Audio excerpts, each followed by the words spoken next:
All right, we want to check in now with CNN's Kristen Holmes, who is on the Las Vegas Strip, has the very latest. Kristen, I understand a lot of hospitals, of course, inundated with patients right now. What can you tell us from this angle?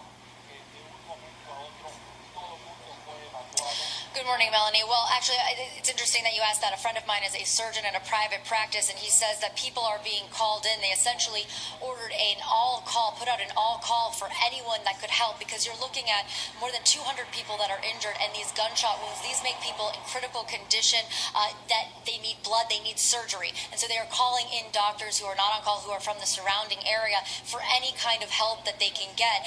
Now, we have learned that some of these hospitals are now at capacity.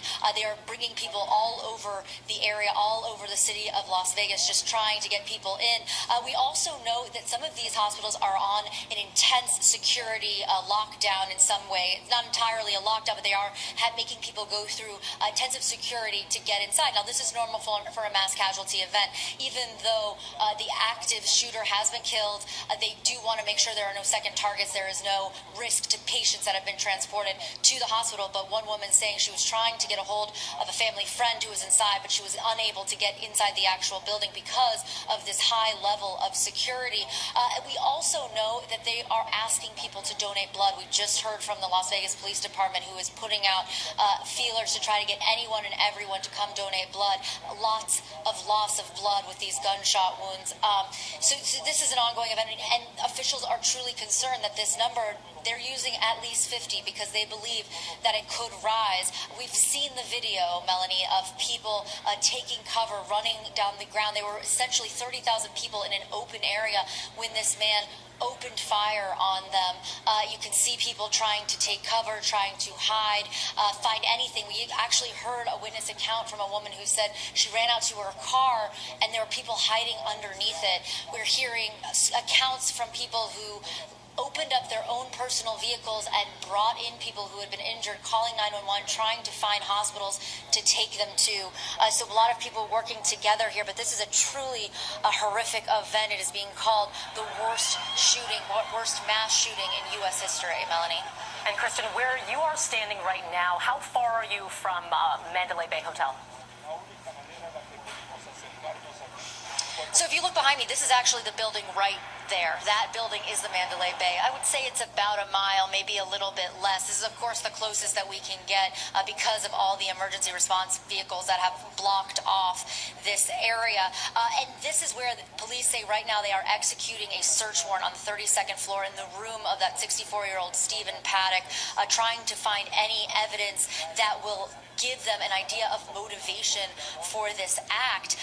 We also know earlier in the morning they had put out alerts for a woman that they believe to be his companion. Her name is Mary Lou Danley. They were asking anyone with information to call 911. They say that now she is in custody, but they are being very careful. They say that she's not a suspect. She's wanted for questioning. They have said over and over again since early this morning that there was only one shooter, and he is now dead. Melanie? All right, that's Kristen Holmes live in Las Vegas. Thank you so much for that update.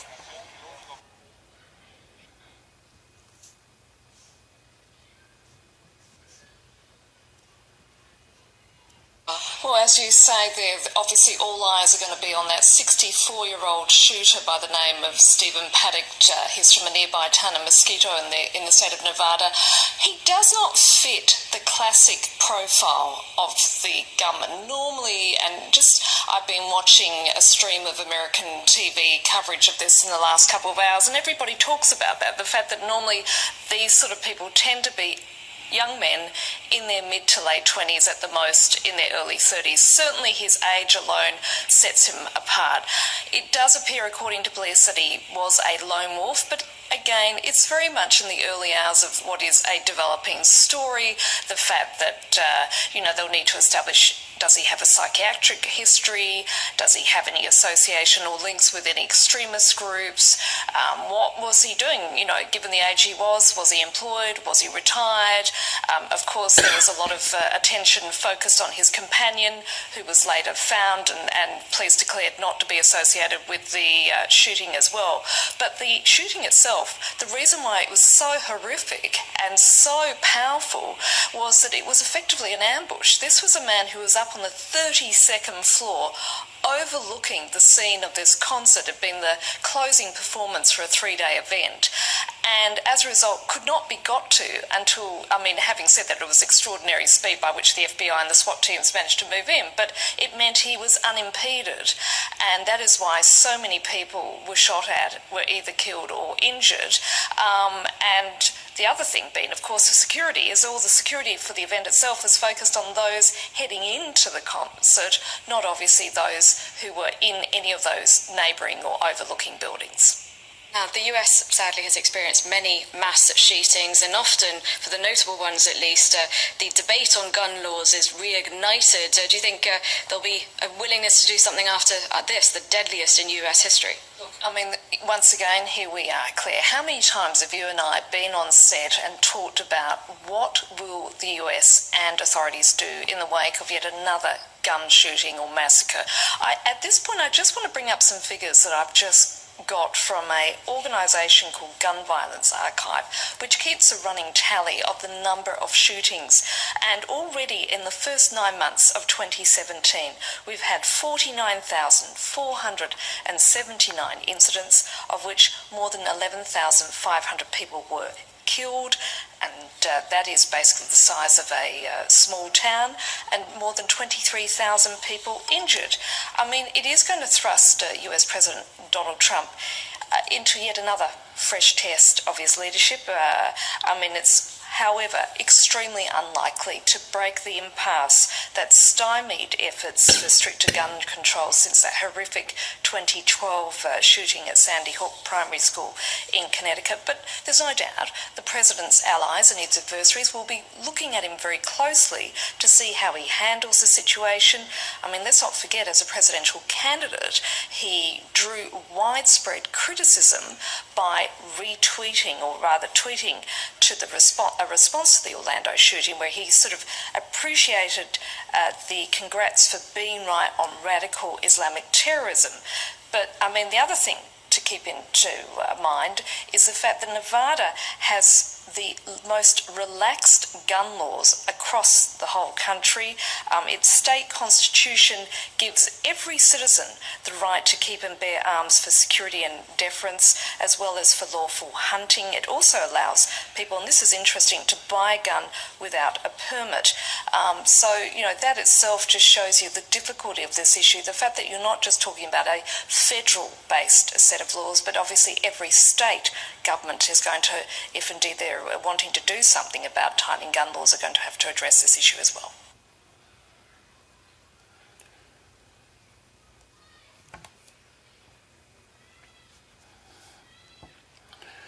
Another day, another mass shooting in the U.S.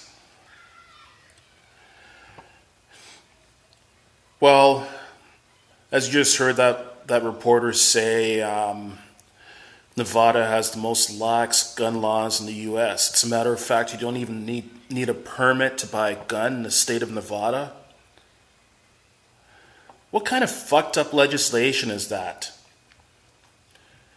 And I'd like to know, I understand when the American Constitution was written back in the 1700s, the Second Amendment right was the right to bear arms. But that was back in the 1700s.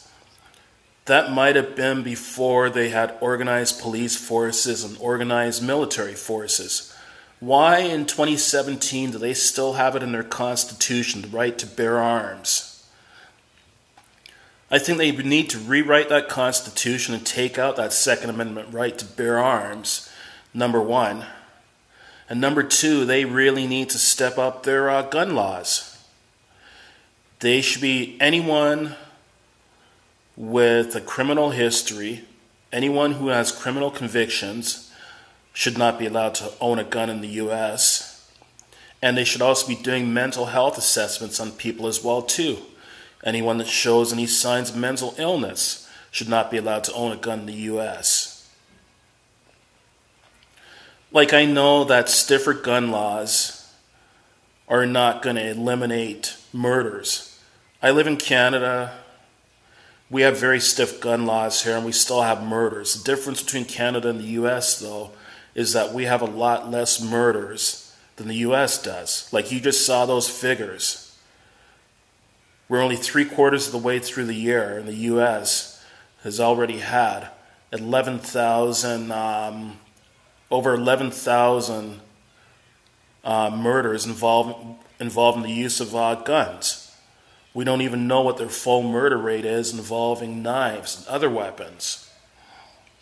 Whereas here in Canada, like the U.S. has a population of around 325 million people. Canada has a population of about 36 or 37 million people. And our total murder rate for the entire country of Canada usually runs anywhere from 500 to 700 murders a year. Like, I know that the U.S. is a much larger country than Canada, but even if you look at it on a per capita basis, the number of people that are shot per 100,000 population, you'll see that the U.S.